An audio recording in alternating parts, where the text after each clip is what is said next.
For the Missouri Tigers, I think they have performed up to expectations for local fans, the fan base, but nationally, I think they've outperformed those expectations. I think you can look at the fact that they started the year out unranked, entered the rankings after their victory over Kansas, and have only jumped up in the rankings in every week since then, starting the season 5-0. Of course, it helps that three of those games were against non-Power 4 opponents. But really, I think if they're able to beat Alabama next week, stay undefeated before they even have to go on the road, the SEC needs to watch out for this Missouri team. And even though they performed up to most of the fan base's expectations to be undefeated, I think there is still some surprising elements about this team that I wanted to talk about today. And just the makeup of this team that we're seeing come into form. Of course, that big test against Alabama next week is really going to be the barometer for how much they can actually do in the SEC. But again, if they're able to take down Alabama, this becomes a really dangerous team. So, first off, the biggest surprise for me for this team as a whole, and specifically on offense, is how good Ahmad Hardy has been. I knew he was going to be good. Some SEC fan bases out there called me crazy for saying he'd be the best running back in the SEC. I think Missouri's fan base knew that he'd be one of the best in the SEC, if not the best. And so far this season, through 5 games, whether it's been against that lower level competition or whether that's against Kansas or against South Carolina, he's been dominant and I think has made his case for being one of the best running backs in the country. And if he continues on the path, is going to have one of the best seasons for a Missouri running back ever, just with the stats he's on pace to accumulate, but also going to make his case for a Heisman winner at this point. So excited to see what Ahmad can do for the rest of the season. And I think the most encouraging thing about this is considering how he did against both Kansas and South Carolina, the fact that he had 130 yards against South Carolina. And even though that was on 24 carries, the same contact balance, the same toughness, physicality that he was able to show against all levels of competition was right there against South Carolina. So I'm not feeling as if he's going to have any sort of drop off really at this point against SEC competition.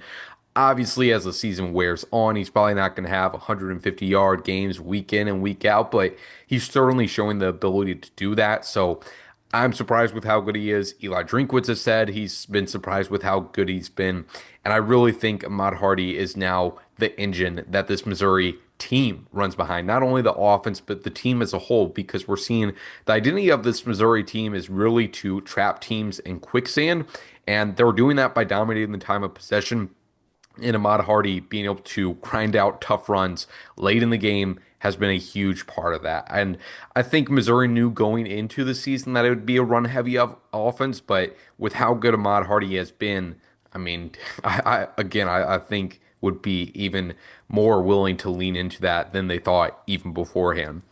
The second surprise for me also has to do with the running game on offense, and that's just how big of a role Jamal Roberts has played in this. And I think when you mention the season Ahmad Hardy is having so far, you will have to mention Jamal Roberts right alongside him, not only for Jamal in his own right, but just the fact that Ahmad, the playing style that he is of being a workhorse, it really helps to have a guy that can take a few extra carries off your back, like Jamal Roberts. And not only is he doing that, and not only is he reliable, he's also been really good in his own right. The fact that they're going about 50-50 in snaps in some games is a really good sign for keeping the both of them fresh.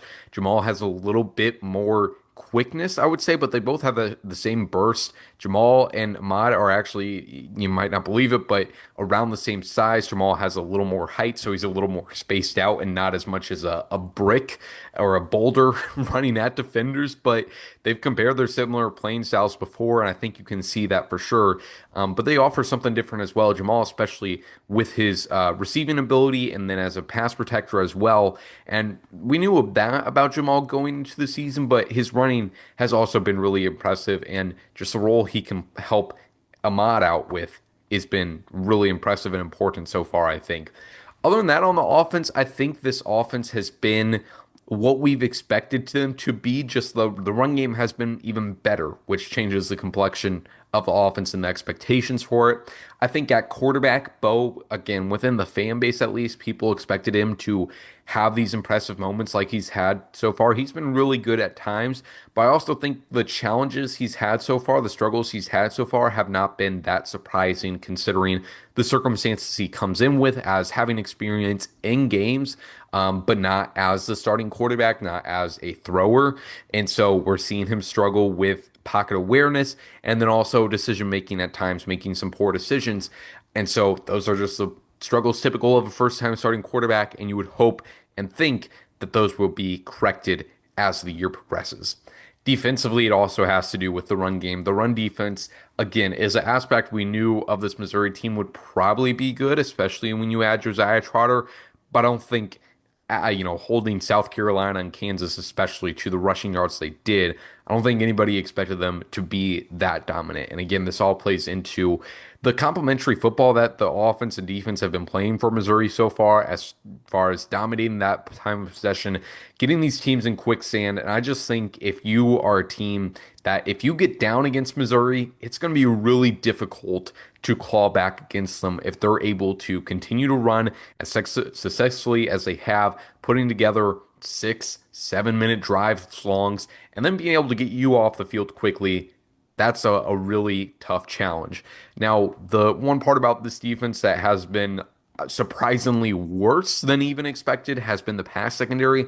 But again, if you ask me going into the season what I expected to be the biggest shortcoming of the Missouri defense, it would be the back end of the defense, specifically on deep passing plays. And we're seeing that so far this year. South Carolina absolutely exposed it. It was definitely an issue last year that is continuing to be an open wound that they're going to have to get fixed. As we talked about before, though, after the South Carolina game, hearing from the players and Coach Drinkwitz, it does seem like it is communication and discipline issues that can be fixed. It doesn't seem like as much as a pure lack of talent thing, but that is certainly the top thing to watch for this team right now. And going into the rest of the regular season, starting with Alabama next week, it's really going to be how can they improve on three things really. And two of them are on themselves to be able to correct it, and they should have the ability to do so. One of them a little more of a question. And so the two things that they have the ability to improve on, or at least should, would be that top end of the defensive secondary. The second being Bo Pribula and the passing game in general. Again, Bo has been really good at moments, but they haven't been able to find that consistent rhythm quite yet. And the pass protection along the offensive line, that definitely plays into it as well. And then finally, the kicking game. I mean, we have not seen a huge amount of trust in Robert Meyer yet. Part of that has been wanting to not destroy his confidence, but obviously he proved himself with that big kick against South Carolina to seal the deal there. There's some uncertainty on who would actually go out to kick long kicks, whether it would be the true freshman Robert Meyer or the NAIA transfer Oliver Robbins. So we'll have to see with that. But those, again, are the three things they got to improve on. But other than that, I think you have to be really encouraged with what they're doing on the run game on both sides of the ball.